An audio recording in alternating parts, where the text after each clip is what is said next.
Si Dota, isa lang sa mundo. Si GF, napakarami na. Si GF, iiwanan ko din yan. Si Dota. Si GF, nagagalit pag nagdodota.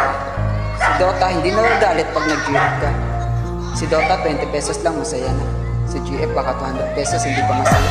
Pag nakakita ka ng ibang hero, hindi nagagalit si Dota. Pero kung nakakita ka ng ibang babae, nagagalit si GF. Si GF, pag iniwan mong mahirap lang balikan. Si Dota, pag iniwan mo, handa ka pa rin tanggapin.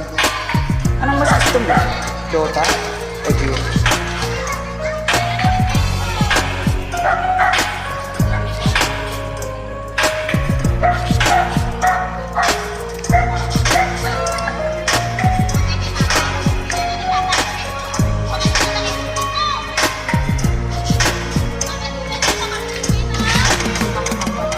Depends of the eight.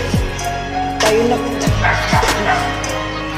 Huwag na at pa, let's start the countdown. Everybody push, get ready for countdown. Pumatak na ang dugo. Within 3 minutes, ang bilis makabuo. Parang basketball na.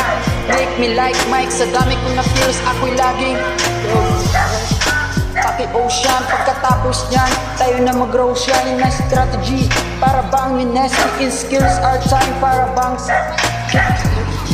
panalo ang kuha. Saginan natin ang puno ng mulawi. Good game, baby, next time, sir. Yung basa.